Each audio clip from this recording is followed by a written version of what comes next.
Ultimo confronto della prima settimana ufficiale di trasmissione della nuova stagione 25-26 autunno-inverno, dopo un mese e mezzo di trasmissioni di pre-season, per così dire. Da lunedì abbiamo ricominciato la stagione. Tante conferme, tante novità. Una delle conferme, ovviamente più attese, più richieste, era appunto il confronto di Giovanni Alvotto, che abbiamo ricominciato l'anno scorso di giovedì, dopo diversi anni che l'avevamo un po' lasciato in disparte, visto il grande successo.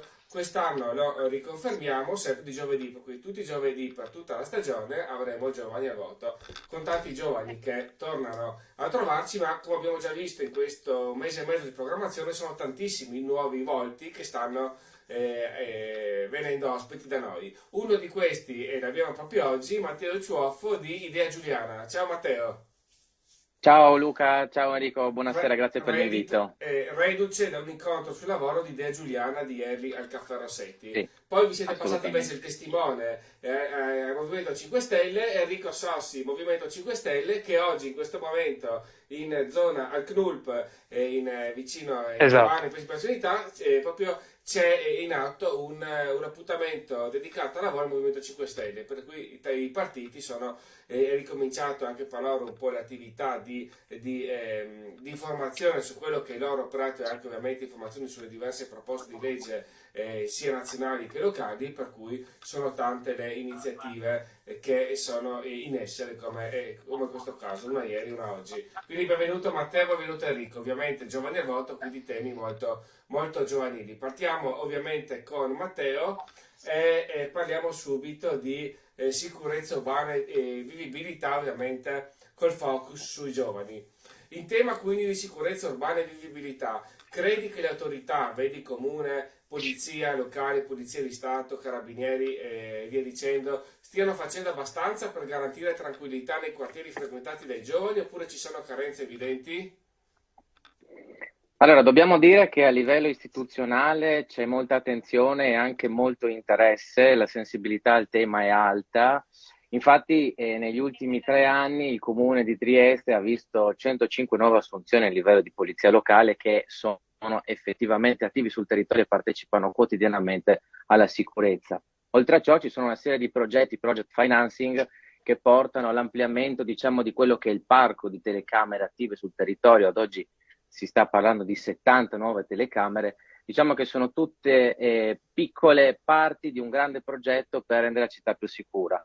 Questo ovviamente a livello comunale, ma anche a livello regionale si sta facendo molto, perché di recente la legge 7 del 2024, dove sono stati appunto stanziati 640 mila euro proprio per permettere ai piccoli commercianti di acquistare impianti di videosorveglianza e allarme, proprio per garantire sicurezza anche a livello privato di tutti quei commercianti che ad oggi stanno vivendo e lavorano nel territorio triestino, ma anche nella provincia di Trieste. Quindi secondo me stanno facendo a livello istituzionale e anche a livello della polizia locale un grandissimo lavoro che sta portando dei risultati. Prego Enrico. Ma io mi raggancio a quello che ha detto Matteo sul fatto che 640.000 euro del bilancio regionale per dare un contributo ai piccoli esercenti, piccoli commerci per un acquisto di telecamere videosorveglianza, strumenti che possono aiutare appunto nel contrastare la criminalità, in realtà non sono nulla, è un bilancio regionale che l'ultimo è stato di 7 più miliardi, adesso vedremo quello di questo dicembre, quindi dal punto di vista delle risorse sicuramente le istituzioni, soprattutto la regione Friuli Venezia Giulia, potrebbe fare molto di più.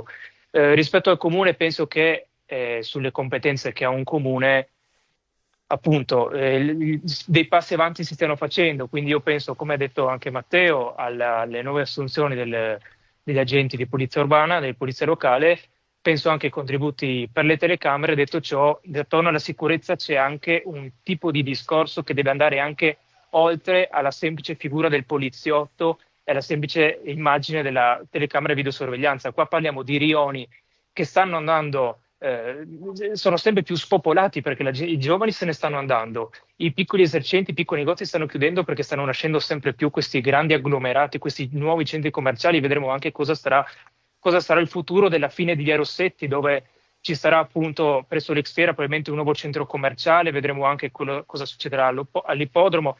vediamo anche appunto questi nostri rioni in cui i piccoli esercenti, che sono loro che riescono a conoscere il territorio, ad avere un rapporto con la cittadinanza veramente stretto, a sapere cosa succede. C'è anche una nostra proposta che è quella del vigile di quartiere, quindi un vigile che sta sempre nello stesso quartiere, nello stesso rione, nella stessa circoscrizione, che possa conoscere sia la cittadinanza ma anche gli esercenti, quei pochi che sono rimasti, appunto per avere un rapporto ancora più stretto e conoscere veramente e prevenire possibili azioni criminose. Detto ciò, io penso che dal punto di vista del governo nazionale, ehm, assolutamente il governo Meloni sta veramente buttando come dire, in discarica una marea di finanziamenti. Io penso anche alla sospensione di Schengen, che sta impegnando una marea di poliziotti da tutta Italia per farli venire ai confini tra Italia e Slovenia, per poi di fatto, non dico che non fanno nulla, perché per l'amor di Dio ogni tanto riescono a beccare il passeur, però dal punto di vista del terrorismo, visto che l'hanno abilitati per quello, comunque non c'è neanche questo tipo di rischio e non beccano neanche i criminali da quel punto di vista. Dal punto di vista dell'immigrazione, tutti sanno che i migranti passano attraverso i sentieri, non passano certamente per il valico di Farnese, hanno solamente creato dei disagi, ma quei poliziotti che devono stare al confine, molto spesso, penso, anche oggi ci sono passato, oggi sarà sotto la pioggia lì a vedere queste macchine, la maggior parte delle volte nemmeno le fermano. Quei poliziotti devono stare al confine, ma non possono stare, per scelta del governo Meloni, sul territorio a fare presidio, Mm, a lavorare assieme alla polizia perfetto. locale, assieme alle altre forze di polizia e soprattutto a Per- conoscere il territorio e la Perfetto. cittadinanza. Mi raccomando i 2 minuti, adesso ovviamente Matteo il minuto potrà recuperarlo rispetto a così per equilibrare. Quindi vai Matteo. Allora, faccio molto in breve, rispondo al No, no, tema beh, della no, direi, polizia. puoi recuperare il minuto in più, insomma, ecco, sì.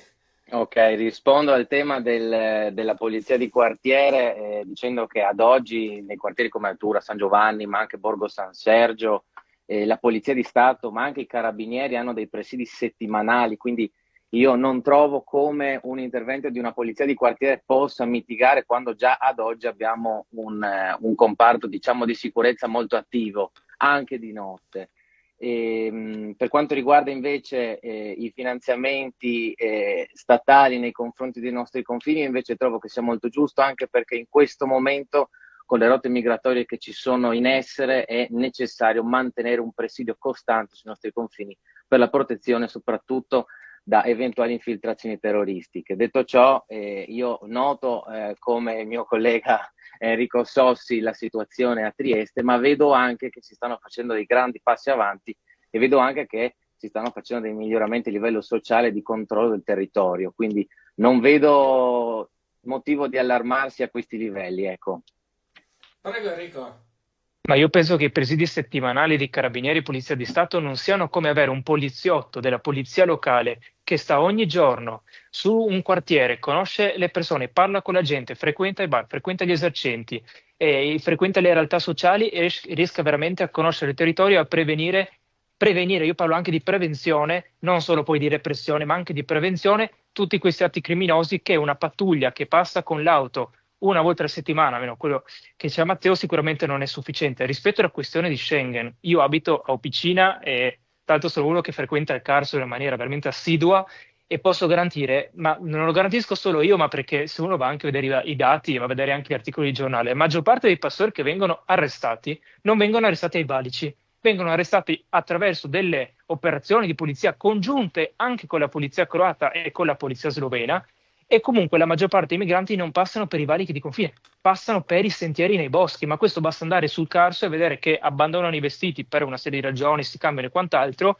Per questo io ho sostenuto e sostengo che i presidi ai confini siano di fatto inutili sia dal punto di vista terroristico, per il fatto che alla fine l'hanno abilitato solamente per fare propaganda dal punto di vista migratorio e appunto dal punto di vista migratorio invece non funzionano e noi togliamo quelle forze di polizia dai territori per metterle al confine. Conosco anche poliziotti che lavorano lì e mi dicono: guarda Enrico, noi stiamo lì e non dico a girarci i pollici tutto il tempo, però veramente loro vorrebbero anche poter stare sul territorio nelle pattuglie e fare anche un tipo di lavoro più vicino ai cittadini. Perfetto, passiamo al secondo tema, siamo perfetti con il tempismo, altrimenti ovviamente qua siamo, qua potremmo andare avanti. Aspetta, dai, vi do ancora 30 secondi a testa, dai, siamo buoni. Vuoi rispondere Matteo? Ma allora, sì, diciamo che non è solamente la questione di avere personale sul territorio, ma anche la questione di avere sicurezza in campo tech sul territorio. Attualmente l'amministrazione regionale si sta impegnando anche a inserire telecamere nei boschi, nei passaggi di come parlava Enrico prima, quindi io trovo che sia comunque necessario un presidio, anche se Enrico lo ritiene inefficiente a livello, della sicurezza. Perfetto, Enrico, 10 secondi e continuiamo.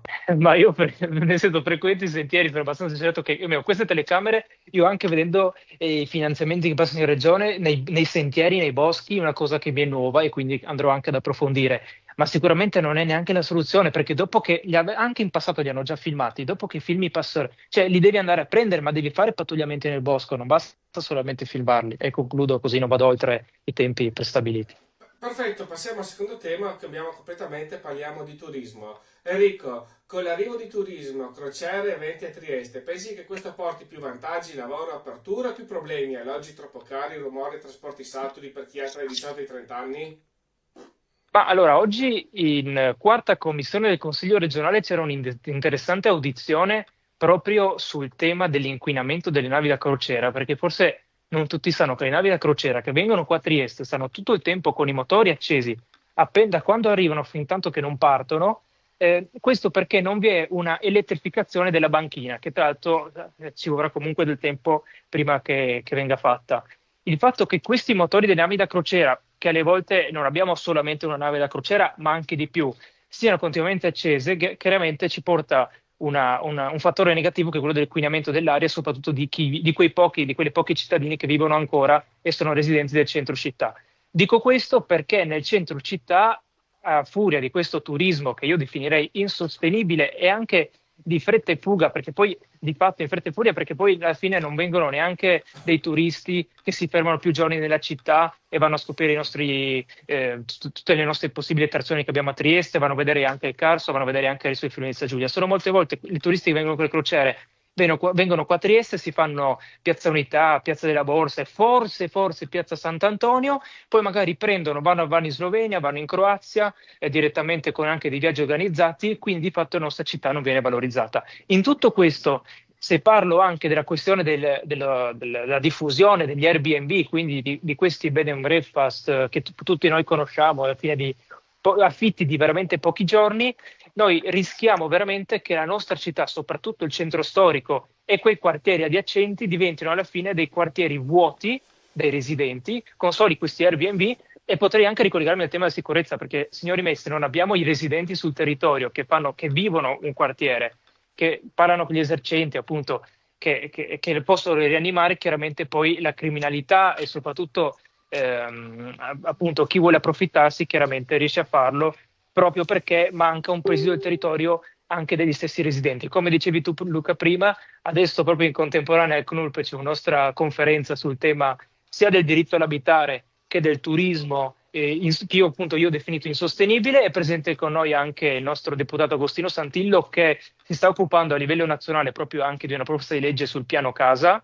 Questo perché dal punto di vista giovanile, visto che siamo giovani al voto, c'è anche un problema, diciamocelo chiaramente, dal punto di vista di comprarsi una casa. Soprattutto il mercato immobiliare a Trieste, i prezzi si sono alzati tantissimo. I giovani molto spesso, nella maggior parte dei casi, o vanno via da Trieste, ma forse vanno via anche proprio perché non riescono a trovare la casa, e molto spesso hanno salari che non sono sufficienti a poter semplicemente chiedere l'apertura di un mutuo, oppure a provare appunto ad acquistare, anche se con la famiglia o con altre persone, appunto un immobile. Questo qui è chiaramente un grosso problema per il semplice fatto che noi alla fine, quei pochi giovani che ancora ci sono a Trieste, per forza di ogni cosa se ne andranno nel resto della regione o peggio andranno nel resto d'Europa e noi chiaramente perderemo tutto quel valore giovanile che poi tra l'altro noi stiamo formando attraverso l'università. Matteo, prego. Allora, io mi riaggancio al tema di questo, diciamo, turismo, lo definirei mordi e fuggi, ma insomma è quello che ha inteso Enrico, dicendo che attualmente sì, è vero, abbiamo un turismo che arriva, sta qualche giorno, abbiamo le grandi navi, ma poi dobbiamo vedere anche nel lungo periodo questo che effetti a livello economico, soprattutto sociale, ha sui giovani. Infatti chi oggi va via, domani torna con l'intento di venire a visitare per un periodo più prolungato la città. Questo porta il vero ingresso di capitale all'interno della città. ma non solo, porta anche lavoro e soprattutto investimenti nel territorio, come stiamo vedendo nell'ultimo periodo. Il Comune di Trieste ultimamente è protagonista di una serie di nuovi contratti con grandi investitori austriaci. Vediamo per esempio, è di oggi la notizia che finalmente il Silos è stato venduto da Coop Alleanza 3.0 a un grande investitore, proprio con l'intento di rivitalizzare una zona, insomma, quella della stazione, con l'ottica di, adesso abbiamo l'intento di mettere parcheggi, ma insomma è uno dei tanti progetti che sta portando questo, diciamo, come lo chiamano loro, turismo veloce, poi in realtà a potenziare quello che è il livello economico della città. I giovani in questo senso riescono comunque, secondo me, a ribilanciarsi, a ricollocarsi. Infatti vediamo con l'aumento dei prezzi degli immobili, che in realtà si allinea a quello che è l'aumento dei prezzi degli immobili nel resto del paese, comunque un maggiore interesse da parte dei giovani anche in questo settore. Io vedo molte agenzie immobiliari gestite da giovani che hanno voglia di fare in questo nuovo campo che si sta sviluppando sempre di più nel nostro territorio, ma non solo, anche a livello della ristorazione ci sono molti giovani che si interessano e si avvicinano. Io ho amici per esempio che si sono avvicinati al sommelier per riuscire a rispondere a questa domanda di nuovi, diciamo, turisti che arrivano in città. E quindi è un nuovo flusso che si avvicina alla città, che potenzia sia da una parte i servizi, ma anche dall'altra parte tutto quello che è il comparto economico, ma anche sociale della città. Quindi diciamo che non è assolutamente come Enrico la sta descrivendo, c'è una disfatta sotto ogni fronte. Enrico, Ma più che una disfatta sotto ogni fronte, io direi che semplicemente il turismo a Trieste non viene gestito. Per quello io prima l'ho chiamato insostenibile, perché se l'attore pubblico, in questo caso il Comune di Trieste, ma poi potremmo anche inserirci anche la Regione, non riescono a gestire, ma forse neanche vogliono gestire questo tipo di turismo, noi rischiamo veramente, come dicevo prima, uno spopolamento di tutti i rioni centrali della nostra città. Prima ho citato il fatto che i giovani se ne stanno andando. A me fa piacere che ci siano anche dei giovani che lavorano nelle nuove agenzie immobiliari, che lavorano anche in altri settori, perché chiaramente anche le navi crociera portano un tipo di ricchezza. Dobbiamo capire anche quali sono i contro. Se il contro è di avere qualche, come dire, dei benefici economici in più in centro a Trieste o nei negozi, nelle catene, le grandi catene che sono in centro a Trieste, però il contro è che i nostri giovani se ne debbano andare via da Trieste. Io sinceramente preferirei che i giovani potessero restare qui a Trieste, iniziare appunto a mettere in campo anche le loro conoscenze, perché noi stiamo formando i giovani che poi se ne vanno. Per questo io parlo anche di contro rispetto alle questioni della Via Crociera. Io dico che non è un turismo gestito bene, perché poi anche, se anche andiamo a guardare le famose attrazioni, anche il tram, che poi tra l'altro il tram in Comune di Trieste ha fatto solo danni praticamente, perché si è bloccato nuovamente per un guasto alla fune, che però potevano tranquillamente anche vedere prima in tutti questi 7 anni che sono passati. Quello lì è forse uno dei pochi servizi dal punto di vista turistico che sta facendo conoscere anche la nostra città, sta facendo conoscere anche altri rioni, parlo di Opicina, della nostra città, perché a me che il turista venga solamente a vedere Piazza Unità, poi torni su una nave da crociera, spende i suoi soldi, poi torna su una nave da crociera, posto che comunque sulla nave da crociera hanno la maggior parte anche lì dei negozi dove posso spendere i soldi, però poi non va neanche a valorizzare il resto del nostro territorio, della nostra area. A me questa cosa sinceramente non va bene. È vero che ci sono degli investimenti sul territorio, hai fatto bene a citare anche quello del Silos. Io sinceramente non penso che nell'area dietro il Silos la cosa migliore sia fare posteggi, però chiaramente è un primo passo rispetto al degrado che c'era prima. Però mi viene anche da dire che il Comune di Trieste sta facendo anche bastian contrario rispetto a alcuni progetti veramente di investimento sul territorio. Penso all'officina che Trenitalia vorrebbe costruire vicino a Porto Vecchio, a cui invece il sindaco di Piazza si è opposto, tra l'altro un progetto proposto dalla regione Friuli-Venezia Giulia, tra l'altro. Matteo. Allora, i giovani che se ne vanno da Trieste non è un fenomeno solo della città, ma abbiamo visto purtroppo è un fenomeno a livello nazionale, e questo parte, diciamo, da un problema di fondo, cioè sarebbe necessario attuare una informatizzazione dei centri dell'impiego, agevolare i datori di lavoro con contributi a fondo perduto per assunzioni sul territorio, ma ripeto a livello nazionale. Quindi in realtà va un attimo ribilanciata quella che è la domanda e l'offerta a livello lavorativo nel nostro paese, non solo a livello della città. E mi ricollego anche a questo dicendo che il nostro waterfront triestino, che è soggetto al progetto di Porto Vivo, che è ormai il fiore all'occhiello di questa amministrazione, è addirittura stato citato nel settimanale scorso dell'Espresso come uno dei progetti più innovativi e più interessanti da tenere d'occhio a livello nazionale. Questo ovviamente fa ottima pubblicità a giovani che attualmente a Trieste magari non ne vedono i benefici, ma sicuramente chi sta fuori città potrebbe sicuramente trovarne interesse. E poi ci sono le grandi imprese e aziende della città, ripeto, Fincantieri, Generali, ma ne potrei citare tantissime che offrono tantissimo welfare e tantissime opportunità di lavoro ai giovani. Quindi diciamo che a Trieste c'è lavoro, si può lavorare, abbiamo i mezzi, abbiamo gli strumenti per poter progettare un futuro per i giovani a livello lavorativo e sociale. Perfetto, benissimo. Mancano le case qua. Ma Se le alla fine case i ci giovani non sono. hanno dove stare, è ovvio che se anche gli offri un lavoro, ma poi non hanno dove abitare, è ovvio che vanno ad abitare fuori dalla città se va bene, se no addirittura se ne vanno all'estero dove alla fine hanno anche dove stare. Io sono d'accordo che ci siano opportunità lavorative, che il nostro territorio su questa cosa è veramente capace. Detto ciò, però, è un fatto che i giovani continuano ad andarsene nonostante queste opportunità di lavoro, tra l'altro anche molto prestigiose, come dicevi tu, Fincantieri e quant'altro. Si tratta Perfetto. anche appunto, come dicevi tu, di finanziamenti. Io penso lo via soldi spesi per una roba totalmente inutile, quando invece quei soldi uno idealmente potrebbe anche spenderli per investire sui nostri giovani e farli rimanere sul nostro territorio nazionale. Ancora un minuto per Matteo, poi chiudiamo. Vai Matteo. Ma allora a livello delle case ci sono case, il livello dei prezzi degli affitti sta aumentando, ripeto, come in tutta Italia, è tutto allo stesso livello, anzi addirittura a Trieste ci sta andando meglio che in altre città come Firenze, Roma, Venezia, come abbiamo visto che sono città di studenti.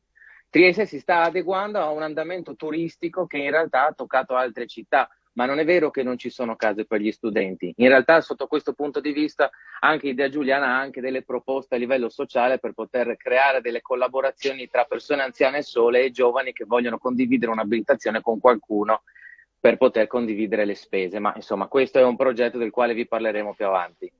Perfetto, benissimo. Ci stiamo arrivando alla conclusione, ovviamente. Concludiamo con il giochino solito, che ovviamente così vediamo il borsellino, chi sale e chi scende.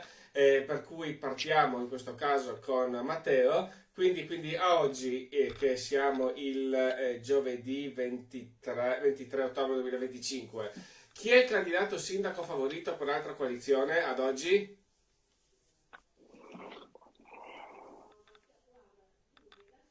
Russo? Enrico, invece tu ad oggi cambiato, rimane, c'è qualche variazione? Ma io mi ricordo che l'ultima volta che hai fatto questa domanda, io ironicamente avevo risposto il consigliere regionale Lo Bianco per simpatia, ma perché non mi sento di fare i nomi in questo momento seri. Per cui io riconfermo la mia scelta di Michele Lo Bianco, sindaco di Trieste nel 2027. Benissimo, perfetto. Ringraziamo per essere stati con noi Matteo Ciuoffo di Idea Giuliana, Enrico Sossi, Movimento 5 Stelle. Noi ci vediamo fra 5 minuti per parlare di Barcolana, di come è andata questa splendida edizione. Ciao a tutti e con Giovanni al voto Ciao a voi. ci vediamo giovedì 30 ottobre. Arrivederci a tutti. Ciao, buona serata, Ciao. grazie.